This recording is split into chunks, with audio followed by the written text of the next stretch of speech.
de um grande sumo sacerdote, Jesus, o Filho de Deus, que entrou no céu, mantenhamos com firmeza a nossa declaração pública de fé, porque não temos um sumo sacerdote que não possa compadecer-se das nossas fraquezas, mas alguém que, a nossa semelhança, foi tentado em todas as coisas, porém sem pecado. Portanto, aproximemo-nos com confiança do trono da graça para que recebamos misericórdia e encontremos graça a fim de sermos socorridos no momento oportuno. Capítulo de número 7, versículo de número 25. Portanto, também pode salvar perfeitamente os que por meio dele se chegam a Deus, pois vive sempre para interceder por eles. Eu não sei se você já tentou ler e entender o livro de Hebreus. E talvez se eu perguntasse quantos aqui leram o livro de Hebreus, alguns levantassem a mão, mas ao mesmo tempo dissessem assim, mas foi muito difícil entender o livro de Hebreus, assim como é muito difícil entender alguns outros livros da Bíblia. Porque a gente não está lendo um livro, um romance, ou mesmo um livro de história que foi escrito ontem. A gente está lendo um livro que tem quase 2000 anos, não foi escrito no lado ocidente da Terra, foi escrito provavelmente no Oriente, e que não seguem as nossas categorias de pensamento. Por exemplo, se esse livro tivesse sido escrito no nosso tempo, eu suponho que ele seria dividido em capítulos temáticos, muito bem organizados. Então, nós provavelmente teríamos um prefácio, escrito por alguém que autentificasse o valor da leitura e nos motivasse a ela. Nós teríamos uma introdução do autor, aquilo que vai ser dito, e nós então teríamos alguns capítulos divididos por temas. Nós teríamos, por exemplo, um capítulo a respeito do perigo da apostasia, capítulo 1, e falaria tudo a respeito de apostasia. Nós teríamos um capítulo de número 2, que falaria a respeito da supremacia de Jesus Cristo sobre os anjos, e nesse capítulo 2, tudo sobre a supremacia de Jesus a respeito dos anjos. Nós teríamos um capítulo 3 a respeito do sacerdócio de Jesus, ou melhor, o seu sumo sacerdócio, e falaria tudo a respeito do sumo sacerdócio de Jesus, e assim por diante. Um capítulo sobre fé, um capítulo sobre a nossa vida como igreja, e finalmente uma conclusão. E aí nós teríamos lido o livro, ficaria nas nossas mentes os capítulos, e poderíamos recomendar a outros. Seria mais fácil. Mas não é assim. O livro de Hebreus, o autor pegou todos esses temas, colocou no liquidificador e saiu escrevendo. Então, tem um picadinho de sumo sacerdócio de Jesus no capítulo 1, no capítulo 4, depois volta no capítulo 7 e vai assim. Ele vai escrevendo tudo, e o que vai vindo na cabeça dele a respeito de todos esses temas vão sendo escritos todos de uma vez. E aí, quando a gente começa a ler, a gente fala, bom, estava falando aqui do sumo sacerdócio, agora já está falando de apostasia, agora está falando para amar o irmão, e voltou a falar no sacerdócio de novo. Afinal de contas, do que ele está falando? E aí é por isso que você vem na igreja, porque é uma tentativa da gente explicar um pouco essa confusão toda, mas que ao mesmo tempo são palavras de salvação para a nossa vida, para a nossa alma, para a nossa existência. E é por isso que hoje eu vou tentar explicar para você um tema difícil, mas ao mesmo tempo importante, que é a questão do sumo sacerdócio de Jesus. E é uma tarefa difícil que o próprio autor de Hebreus falou assim, olha, são coisas difíceis de explicar porque os irmãos se tornaram vagarosos para aprender, mas prossigamos. Saiamos só daquela base de que Jesus te ama e eu também, e prossigamos para o aperfeiçoamento do nosso entendimento a respeito da palavra, a respeito de Jesus e a respeito da nossa fé. Então, uma coisa que ele vai nos dizer aqui, e eu vou tentar explicar, é que Jesus é o nosso sumo sacerdote, vicário para sempre. Ele é o nosso sumo sacerdote. Ele é aquele que representa Deus para nós. Quem vê Jesus, vê o Pai, vê Deus, como ele disse a Felipe, que lhe perguntou, mostra-nos o Pai, nos basta. Ele respondeu, há tanto tempo estou convosco, Felipe, não me conheces. Quem vê a mim, vê o Pai. E como o sumo sacerdote, ele não é só o representante de Deus para nós, mas é o nosso representante diante de Deus. Se você for ler o Antigo Testamento, você vai ver que uma das funções do sumo sacerdote era entrar uma vez por ano lá no Santo dos Santos, onde tinha lá a Arca da Aliança com os 10 mandamentos, e ele entrava com um pouco de sangue de uma vítima que foi morta, um cordeiro inocente. E você sabe, sob a luz do Novo Testamento, que esse cordeiro representava o Jesus que viria para oferecer o seu sacrifício. Tanto que João Batista, quando vê Jesus, o que ele diz?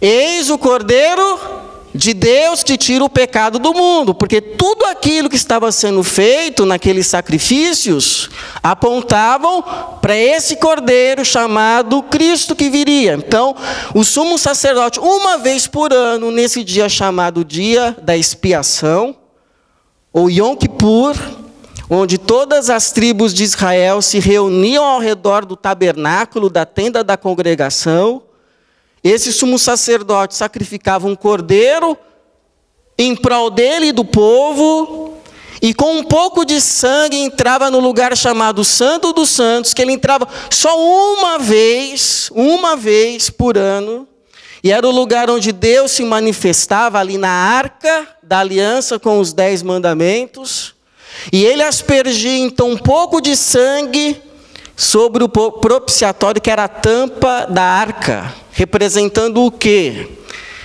Que a lei de Deus, os mandamentos que foram quebrados pelo povo, os pecados, seriam cobertos pelo sangue de um inocente que morreu em favor dos pecadores. Já ouviu a expressão cobrir uma dívida? Então, pecado é uma dívida. Tanto que na oração do Pai Nosso, Jesus diz que a gente deve perdoar os nossos devedores, pedir o perdão das dívidas para Deus, como nós perdoamos os nossos devedores. E é difícil perdoar devedor, né? E aí então o sangue de Jesus cobre, o sangue do cordeiro cobre ali aquilo que nós deveríamos fazer e não fizemos, ou aquilo que nós não deveríamos ter feito, mas foi feito e foi uma ofensa a Deus. Então é esse o papel de Jesus. Só que existem algumas diferenças entre esse sumo sacerdote do Antigo Testamento e o nosso sumo sacerdote chamado Jesus. Então, uma delas é que esse sumo sacerdote entrava na presença de Deus, no Santo dos Santos, só uma vez por ano. O nosso sumo sacerdote Jesus está sentado à direita de Deus e vive na presença dele para sempre. Esse sumo sacerdote, ele oferecia um sacrifício outro, por ele mesmo e pelo povo. Mas o nosso sumo sacerdote Jesus foi tanto o ofertante quanto a oferta. Ele foi tanto o sumo sacerdote como o cordeiro. E o sacrifício que ele fez, ao contrário dos sacrifícios desses sumos sacerdotes, que todo bendito ano tinha que sacrificar um cordeiro em propiciação aos pecados do povo. E por que tinha que ser todo ano? Porque na verdade era só um símbolo, não purificava pecado nenhum. O nosso sumo sacerdote, porém, ofereceu um sacrifício definitivo e para sempre, um só, que foi o suficiente para o pagamento de todos os pecados. Então, em relação à salvação, se você me perguntar o que eu preciso ainda fazer para ser salvo, a única resposta bíblica que eu posso te dar é: creia no sacrifício de Jesus no teu lugar. Não há nada que você possa fazer pela sua salvação, senão aceitar o sacrifício, o sangue de Jesus que cobriu, não um, não dois, não três, mas todos os nossos pecados. E uma última diferença, talvez, é que esse sumo sacerdote do Antigo Testamento, ele era substituído, porque ele morria.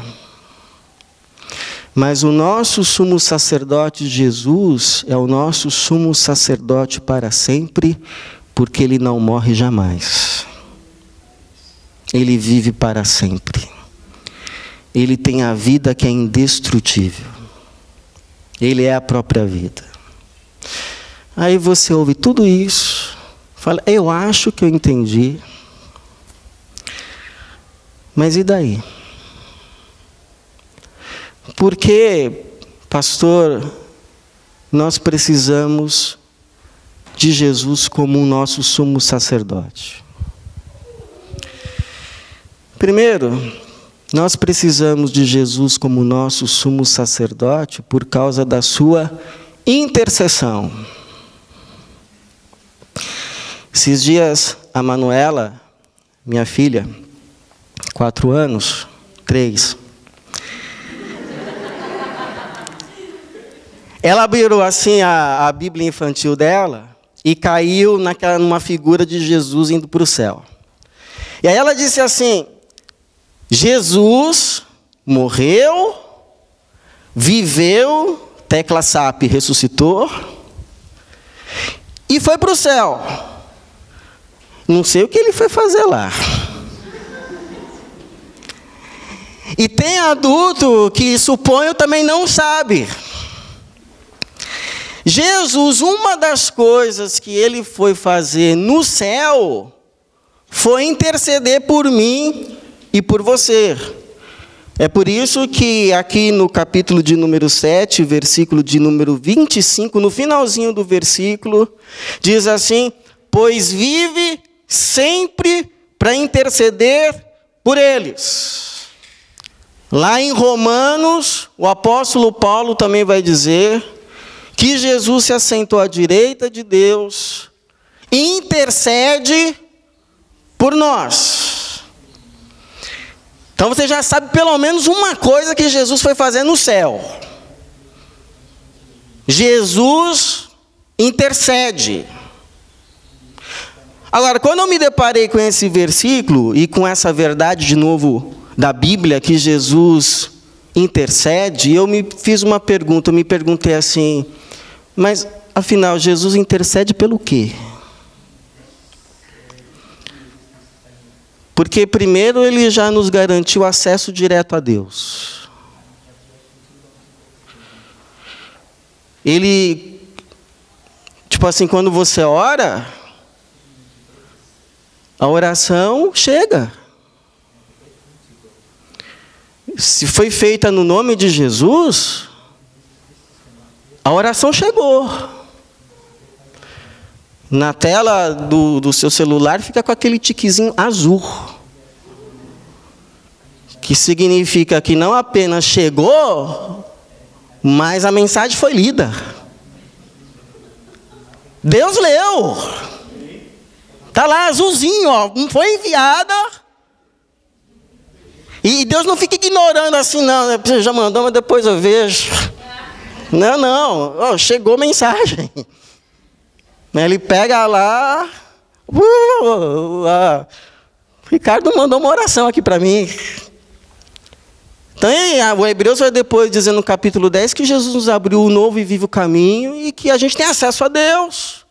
Capítulo aqui de número 4, o versículo 16. Aproximemo-nos com confiança do trono da graça para que recebamos misericórdia, encontramos graça, a fim de sermos socorridos no momento oportuno. Lá em João capítulo 16, Jesus vai falar uma outra coisa. Jesus vai falar assim, olha, naquele dia vocês vão pedir em meu nome, e eu não digo que eu vou rogar ao Pai por vocês, visto que o Pai vos ama. Então, é por isso que eu fiz essa pergunta. Se a gente já tem acesso direto a Deus,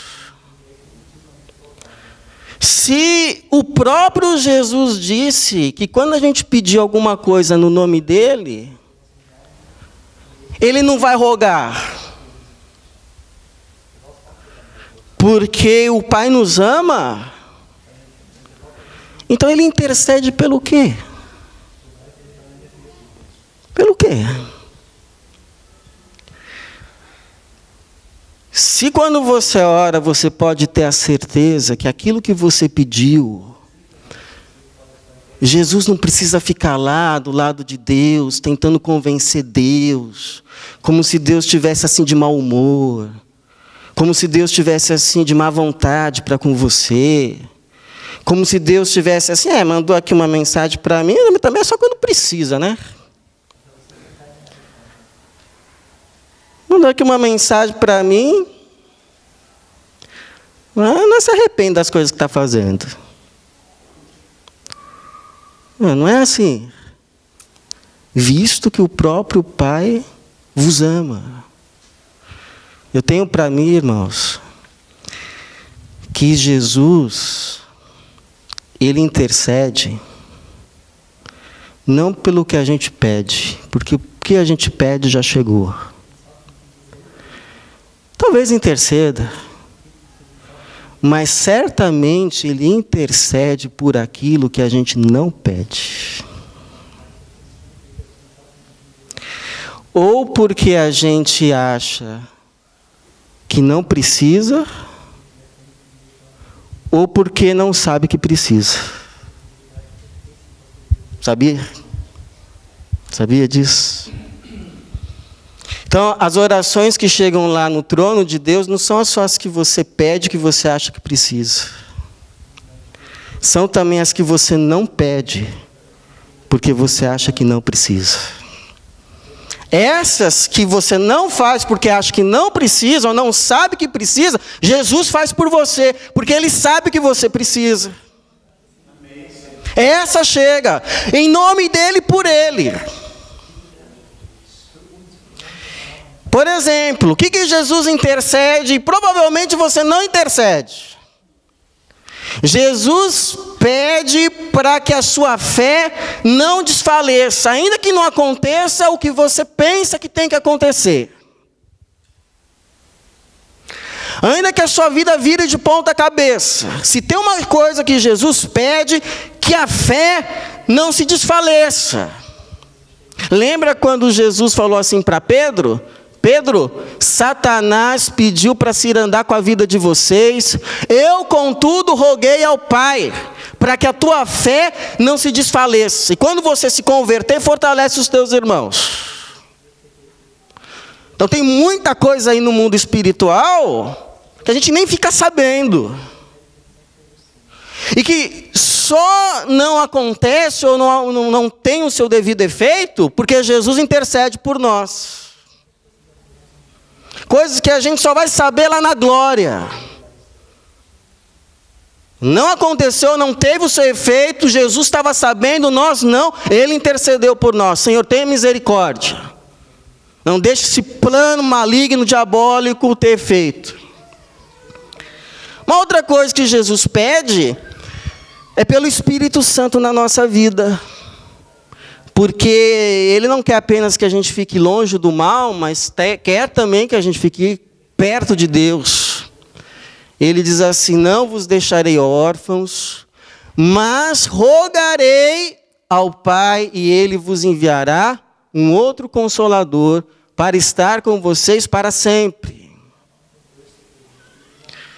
E Jesus também roga pela unidade da igreja.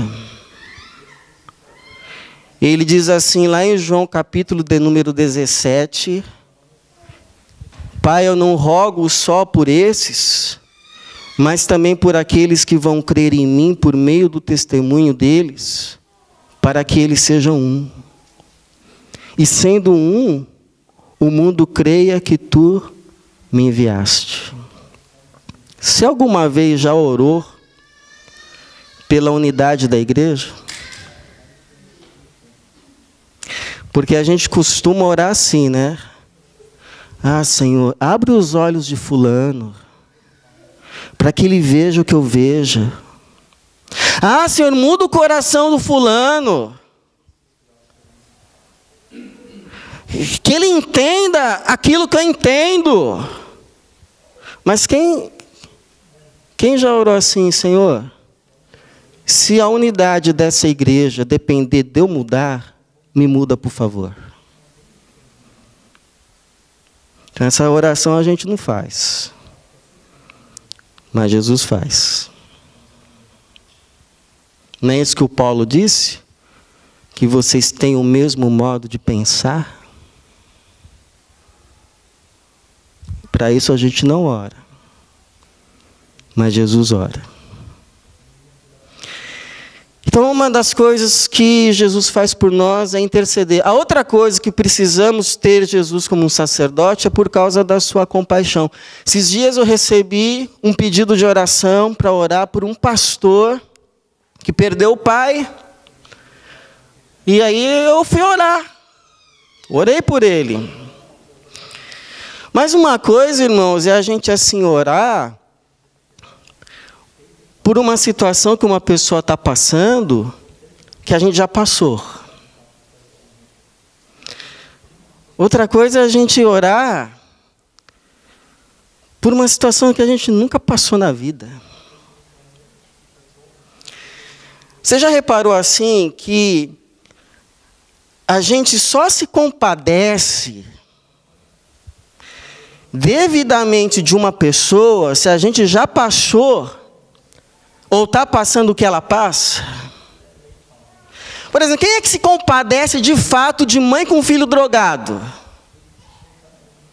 Mãe que já passou por esse problema.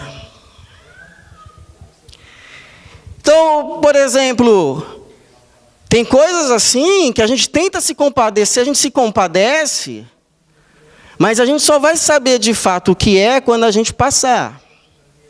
E aí quando a gente passa, você já teve essa experiência? Aí você passa pela mesma... Quem é que se compadece de desempregado? Quem está desempregado?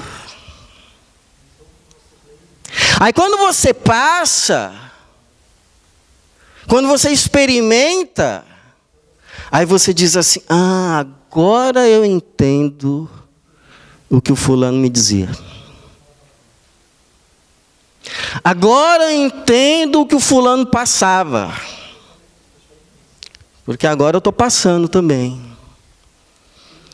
E quando a Bíblia diz que Jesus foi aperfeiçoado em tudo aquilo que ele passou, em todo o seu sofrimento, não quer dizer que Jesus se tornou mais santo do que era, ou se tornou moralmente mais perfeito, mas quer dizer que ele, na sua humanidade, ele se tornou sabedor do que é ser gente como a gente, não só porque ele é Deus, mas porque ele experimentou na carne o que você passa, o que eu passo, ou aquilo que nem eu passei, nem você passou, mas outros estão passando. Então quando você chega para ele e diz assim: Jesus, fui traído por nada.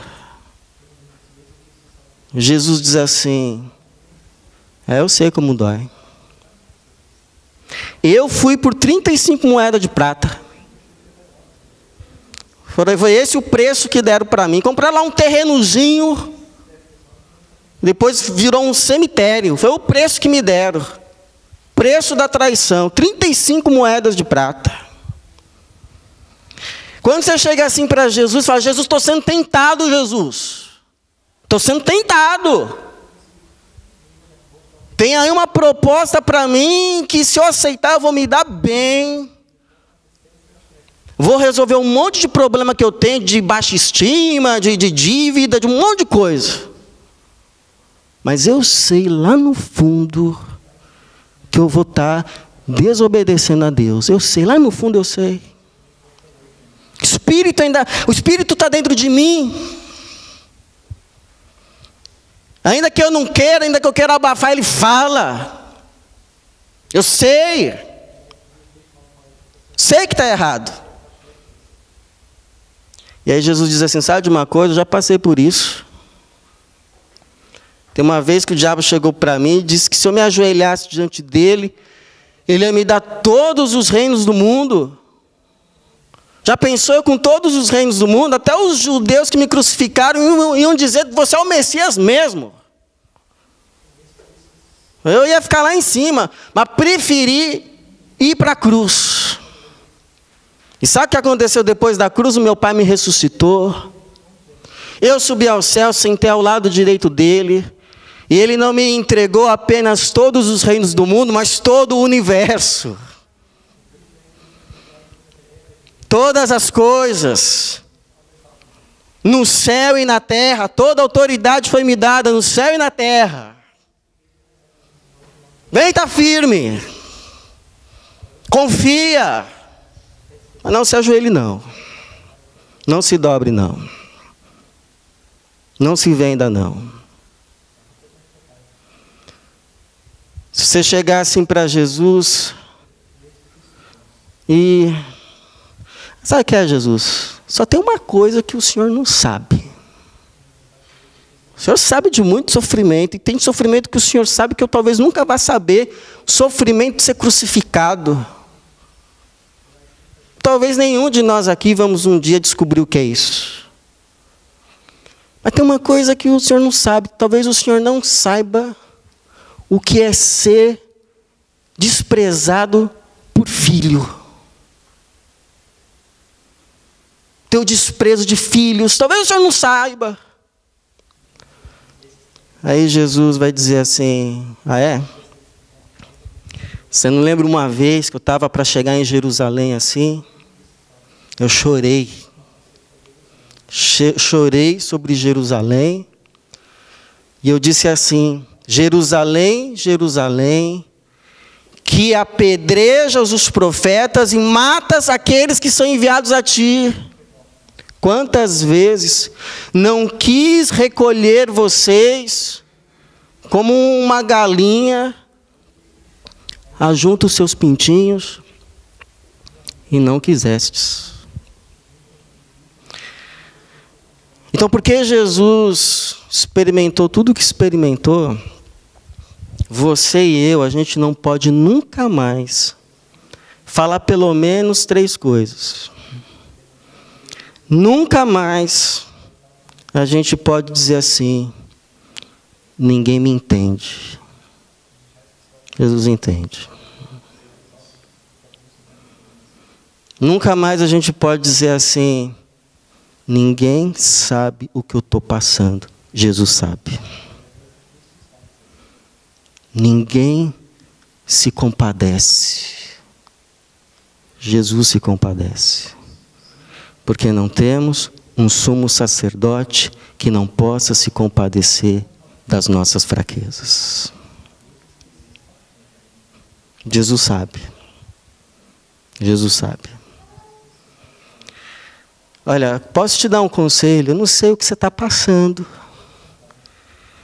Mas ainda que o que você está passando é consequência do que você fez lá atrás, ainda assim, a solução é ir até Jesus. Porque não existe salvação para nada fora de Jesus. Olha o que ele vai dizer, o autor de Hebreus, capítulo de número 7, versículo 25. Portanto, também pode salvar perfeitamente os que por meio dele se chegam a Deus. E por que fala perfeitamente? Porque é completo. Tem gente que pode fazer alguma coisa por você, mas quem pode fazer de fato tem nome: Jesus. E por que é importante saber disso? Porque a gente pode cometer 3 erros em relação às pessoas. Teve uma vez que um irmão meu, irmão assim, em Cristo, estava no carro com ele, e ele deu passagem para um motorista que passou. E aí depois ele precisava de passagem, mas não recebeu. Aí ele falou uma coisa que eu nunca mais esqueci: nunca espere que os outros façam por você o que você faria por elas. Isso é uma coisa. Você esperar que os outros façam por você aquilo que você faria por elas, ou por eles. Não dá, esquece. Um outro erro que a gente pode cometer em relação às pessoas é esperar que elas façam por nós aquilo que a gente não faz por elas. Então teve uma vez que um irmão em Cristo me reclamou assim: pastor, faz 3 semanas que eu não vejo a igreja, ninguém me ligou. Fiquei com vontade de perguntar: quando alguém aqui falta 3 vezes na semana, no culto, você liga? Liga? Acho que não, né? Agora, um erro ainda pior, não é quando você espera dos outros aquilo que você faz pelos outros, ou espera dos outros que você não faz pelos outros. Quando você espera dos outros o que só Deus pode fazer por você. Porque está com você o tempo todo só Jesus. Saber te ajudar em qualquer situação, só Jesus. Ter poder para te carregar sempre, só Jesus. Então, quem é aqui que já experimentou a experiência de ter buscado ajuda com um monte de gente e depois chegar à conclusão que por mais que as pessoas queriam, elas não podem ajudar? Então, às vezes não é nem porque a pessoa não queira ou não ame você, é que ela não é Deus. Ela não é Deus. Então vai ter hora assim na sua vida que a única coisa que vai sobrar é você se ajoelhar diante de Deus e dizer: em nome de Jesus, Senhor, me ajuda. Porque só o Senhor é que pode me ajudar. Fazer isso por mim, nem a minha mãe pode. Só o Senhor. Então, por exemplo, te pergunto uma coisa: do que você está precisando ser salvo? Você está precisando ser salvo do inferno? Então vá até Jesus. Porque foi a Jesus que foi dada a chave da morte e do inferno. Você está precisando ser salvo de um pecado que tão de perto te rodeia? Vá até Jesus. Porque ele disse: se o Filho vos libertar, verdadeiramente sereis livres. Você está precisando ser salvo de você mesmo? Já chegou à conclusão que o maior inimigo de você mesmo se chama você? Eu? Então vá até Jesus. Porque quem conseguiu transformar Saulo em Paulo, pode transformar a mim e você numa nova criatura. Você está precisando ser salvo de uma perturbação maligna, de um espírito do mal, que te atormenta, que te persegue, que te acusa. Vá até Jesus. Porque lá na cruz, Jesus já venceu e expôs a vergonha pública, todo o principado e toda a potestade do mal. Seja qual for o nome, já foi vencido na cruz de Jesus. Não é que Jesus vai vencer, Jesus já venceu. Tanto que no último dia diz que na última batalha, Jesus vai dar um sopro. E acabou. O mal tem poder, mas não tem mais poder do que Jesus. Não tem mais poder que o nome de Jesus. Você nem sabe do que você precisa ser salvo. Vá a Jesus, porque Jesus sabe. Ainda que você não saiba onde, por que você precisa ser salvo. Ele sabe diagnosticar, prognosticar e curar, salvar. Eu já contei aqui, né, aquela história de um sujeito que ia para um julgamento. E aí ele foi pedir ajuda para um e o falou assim: olha, o máximo que eu posso fazer é comprar uma roupa para você.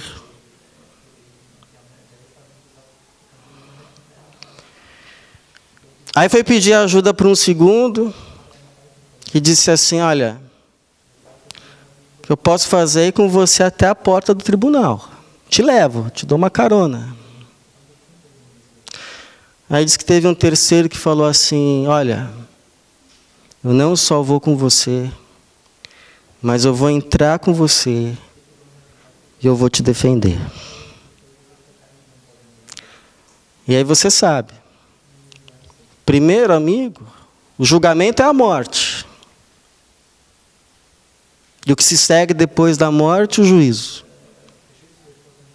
Primeiro, amigo, é o dinheiro. A única coisa que diante da morte o dinheiro vai poder fazer por você é comprar uma roupa. Segundo amigo é família e amigos. A única coisa que eles vão poder fazer por mim e por você é nos acompanhar até o sepulcro. Só. Agora, o terceiro amigo é Jesus. Que diante de Deus vai nos defender. Como alguém já disse, é Jesus quem responde por nós no dia do juízo. Porque Ele é o nosso sumo sacerdote. Ele é quem representa Deus para nós e nos representa diante de Deus. Por isso, por causa dele, por causa do amor do Pai que o enviou, nenhuma condenação há para aqueles que estão em Cristo Jesus. É por isso que a gente vai celebrar a ceia hoje. Porque no dia do nosso batismo, a gente declarou a Deus, aos anjos e aos homens, que a gente tem um sumo sacerdote que se chama Jesus. E a gente quer segui-lo nessa vida. E quando a gente vem celebrar a ceia do Senhor, a gente vem ratificar essa decisão. A gente vem dizer para Deus, para os anjos e para os homens: aquela decisão que eu tomei lá e foi demonstrada publicamente no meu batismo, que eu tenho Jesus como meu Senhor, Salvador, sumo sacerdote, e quero segui-lo todos os dias da minha vida, eu ratifico hoje, comendo desse pão e bebendo desse vinho. Que assim seja, e que você hoje ratifique a sua decisão. Jesus é o meu Senhor, Jesus é o meu Salvador, é o meu sumo sacerdote para sempre. Amém. Amém.